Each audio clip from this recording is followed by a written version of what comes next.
All right, so a lot of y'all want to know how to run a successful real estate investing business. Some of you want to know how to outsource your real estate business. Some of you just want to build, grow, and scale your business to the next level. Whatever the case may be, on today's video, what I'm going to do is show you how to operate a successful real estate investing business like a well-oiled machine. Coming up. All right, so today what I'm going to do is show you how to run a successful real estate investing business. Now, I've been doing this for 20 years. It took me a long time to figure out how to put all of the pieces in place in order to operate my business the right way. At this point in the game, my real estate investing business is completely hands-off if I choose to allow it to be completely hands-off. Here's what I mean. So I don't touch marketing. I don't touch acquisitions. I don't touch dispositions at all. Sometimes I'll have my attorney wire the closing funds over to us based off of the type of deal that we're doing. Sometimes I have to go down to get the document signed. But whatever the case may be, 90% of my business is run by my team, not by me personally. This is going to be especially great for those who are looking to wholesale real estate. Now, if you're looking to do creative real estate, this works as well. There's going to be some small changes, which we won't cover on this video, but this works especially well if you're wholesaling. And that's exactly what I want to show you how to do. Now, in order to run a successful real estate investing business, you're always going to start with you at the top. In the very beginning, let's just say you're starting off right now and you don't know if this is something that you want to do long term, or let's just say you're just getting started and you're eager to get profitable in your business. 9 times out of 10, it's going to be you wearing all the hats in your business. And as you get good at your business, you're going to start outsourcing these other tasks to other people, to other team members. Now, I want you to keep in mind that each of these positions here can have multiple people under these positions. All right. You don't have to have one marketing manager. You don't have to have one acquisition specialist. You don't need to have one disposition specialist. Do you need more than one? It depends on how big you want to grow your real estate investing business. For me, most of our outsourcing is done through acquisitions. And then we have a few disposition specialists as well. Marketing, it really only requires one person. You don't need to have multiple people handling your marketing for you. Maybe 1 or 2 people. But again, it really all depends on how big you want to grow your business. So for example, with acquisitions, for every $7,500 we spend on marketing, I know I need a new acquisitions specialist. Usually $7,500 will cover 3 counties. That means we're spending $2,500 per county per month. After 3 counties, we usually hire on a new acquisition specialist to move on into another 3 counties. So that's just to give you an example of how we scale our real estate investing business. For what we're doing here, I'm going to show you how to keep it really simple and how to start hiring people in your real estate investing business. So again, it starts off with you, and then from you, you're the visionary of the business, okay? So you set the goals. You know what you want for yourself. You know what you want your business to look like. If I were you, if you're just getting started in the business, what I would recommend is you focus directly on marketing, but hire someone else to do acquisitions and dispositions, okay? So again, you focus on the marketing, you hire someone else to do acquisitions, and you hire someone else to do dispositions as well. Let's talk about marketing. When it comes to real estate investing, I want you to keep in mind that it all starts with marketing your business. If you're not marketing your business, if you're not generating leads, then you're not in business. If your phone is not ringing, then you're not in business. If sellers are not calling you every single day, then it's going to be very hard to make money in this business. So I'm going to give you a simple game plan on what we do and what you can use, what you can rip off and duplicate and add into your business so that you can start generating consistent leads. Remember, consistency is everything. All right, don't give up too early. You want to keep pushing. You want to make sure that you're driving the leads so that everything else can operate properly in your business. because it all starts with marketing. It all starts with leads. If you're not generating enough leads, then acquisitions won't work. If you're not generating enough leads, then dispositions won't work and you won't be making any money. I'm gonna give you a 3-step process. We have a really in-depth marketing game plan that we use. I'm just kind of scratching the surface of it. You can use postcards, which is direct mail. You can use cold calling, and you can use online leads. I'm focusing on Google and Facebook traffic, as well as Craigslist and Facebook Marketplace as well. So we sent out a postcard campaign. Once the postcards hit, what we do, once we know that it hit the actual mailbox, is we send out an RVM, which is a ringless voicemail. Now, and the way that works is this. I usually have the postcard sent to my post office mailbox or my office or whatever the case may be. I'll have it sent to my address in addition to the addresses that it's going to. All right, so that allows me to know that the postcards drop, and then we can send out an RVM basically stating, hey, there's a postcard in your mailbox. Go check your mailbox and call us back. All right. Then what we do is we follow up with a text message, and we do that 2 days later if we don't get a reply. So in essence, what we're doing is touching the seller 3 times. We're contacting them 3 times within that week that they receive the postcard. Another thing we do, once they go through this cycle here, we go ahead and we send it out. We send the leads over to our cold calling team. Basically what they're saying is something like, hey, we sent you a postcard and try to contact you through text message. We're just contacting you to see if you're interested in selling your property. That's basically the gist of what they're talking about. Now, once we start generating leads through postcards and cold calling, another lead source, which is in addition to these lead sources, is the online lead source. So we spend a lot of money on pay-per-click through Google and through Facebook as well. If you're just getting started, I recommend starting with Facebook, then getting into Google and YouTube and things like that, okay? But in addition to that, we also post free Craigslist ads, and we post in a Facebook Marketplace. And this is a way that we sell most of our properties as well. But the object here is to market your real estate investing business, drive leads, and then you can move on into the next step, into acquisitions. Now, I would immediately find somebody to do this for you.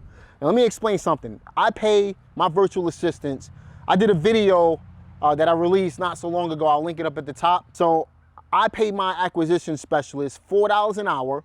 They're over in the Philippines. I paid them $4 an hour plus 5% of every deal that they close. So if we do $100,000 in a month, they make $5,000 in addition to their hourly wage. All right, so that's the way that I pay all of my acquisition specialists, unless they're cold calling. If they're cold calling, I work out $4 an hour plus $500. It really depends on how many leads they generate. What an acquisition specialist is going to focus on is acquiring real estate, hence acquisitions, right? That's the key word within the word. And usually when it comes to acquisitions, the way we operate my business is the acquisition specialist will receive all of the incoming leads that's coming into the funnel. What they turn around and do is they'll contact the leads first. All right, so they're contacting them. And as we contact the leads, the ones that we get on the phone, the acquisition specialist will then go ahead and screen the leads using a property information sheet. I did a video on that as well. I'll link it up at the top for you. All right, so they go ahead and screen the leads, and then we start analyzing the deal. So when it comes to analyzing the deal, we look at what the seller tells us. We run comparable sales. We look at how much work the property actually needs, and then we turn around and make an offer on the property. Usually, we're making offers over the phone. If we get an accepted offer over the phone, then we go ahead and we take control of that property. Now, again, this is only through the wholesale process. With the creative investing strategies that we use, we typically have a couple of more steps, but I'm only talking about wholesaling on this particular video. But we go ahead and we take control of the property using DocuSign, I'll go ahead and link that in the description box of this video as well, so you can check it out. But we use DocuSign in order to get all of our contracts signed online. We never have to meet the seller. We analyze the property, we make offers over the phone, and that's especially well if you're focusing on virtual wholesaling. Now, finally, in order to operate your business the right way, what I recommend is, number one, start looking for other people, talking about other real estate investors, other wholesalers who are not great at finding properties. They're not great at acquiring, but they're really good at finding buyers in order to sell your properties. So what I recommend, and I do this a lot in my business, number one, you deal with other wholesalers to sell your properties. And number two, hire a disposition manager. Now, the way we pay the dispositions manager, we don't pay by the hour at all. What I typically do is I'll pay them 10% of the gross amount of the deal. So if we receive, let's say, a $20,000 check, the dispositions manager will make $2,000. Now, if another wholesaler sells the property and the dispositions manager isn't involved, then we don't pay the dispositions manager. But if they are involved and the other wholesaler sold the property, then we pay accordingly, as we've mentioned. All right, and you can negotiate with the other wholesalers an amount that works well for you. Typically, it's 30 to 50% of the gross amount that the dealer is gonna bring in. In my business, I use other wholesalers. They typically sell my properties, and I don't necessarily have a full-time dispositions manager. We have other wholesalers selling the properties for us. All right, but I do have my virtual assistants who would be considered disposition specialists, who will go out there and send an email blast or post ads online to start selling properties. So that's just something that you want to keep in mind as well. So when it comes to dispositions, it's really a 4-step process here. You have marketing. When it comes to marketing, what you're looking to do is market your properties on sites like Craigslist and the Facebook Marketplace. And you also want to build up a buyer's list so that you can contact your existing buyers as well.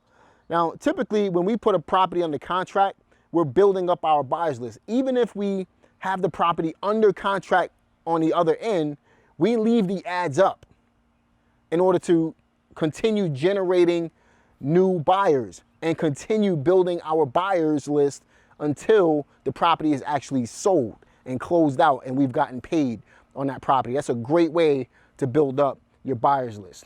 All right, so we use online sites like Craigslist and Facebook Marketplace. Honestly, I don't know when the last time we put out a bandit sign on a property. I don't know when the last time we've done anything outside of these two methods. We contact our existing buyers, and we also use Craigslist and Facebook Marketplace. So that starts the marketing for the properties that you put under contract.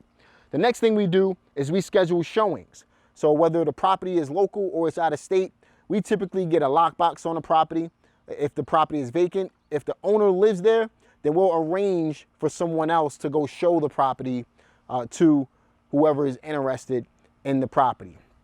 All right, so you can show the property. Then once you find a buyer that's interested, then you go ahead and your disposition specialist will go ahead and contract the property with that buyer, collect an earnest money deposit, and then set up the closing so that the property can go to the title company or attorney, and they can handle the rest of the process from there in order to get you paid. And then you can get some of these things right here, some dollar signs. Just to give you a brief recap, basically all you're doing is marketing, you're doing acquisitions, and you're doing dispositions. I would personally, if I were you, I would focus on marketing the business and being the visionary of the business. I would sub out immediately, I would sub out acquisitions and dispositions. And the easiest way, in my opinion, in the very beginning, in order to sub out dispositions, is to find another wholesaler or other wholesalers to sell your properties for you. Because then what happens is they take care of the marketing. They take care of showing. They take care of contracting and closing the deal. And all you got to do is sign a joint venture agreement with them in order to make that happen. So That's how you run a successful wholesale business, no matter what your goal is. Whether you want to do $1 million a year or $1 million a month, you need other players in your business. You need other team members in order to help you operate a successful business. Otherwise, all you're doing is creating a high-paying job, and you're basically creating a self-employed situation for yourself rather than an actual business. A business is run when you can actually walk away from the business for an entire year and make more money than you did the previous year without your personal efforts. So keep that in mind, build up to that. It's not gonna happen overnight, but it can happen as quickly as you want it to happen. You just have to get out there, take massive action in order to get massive results. Like this video, subscribe to my channel, click the notification bell, and share this video with others. Also, leave me a comment below. Let me know what you thought about this video, and I'll see you on the next one.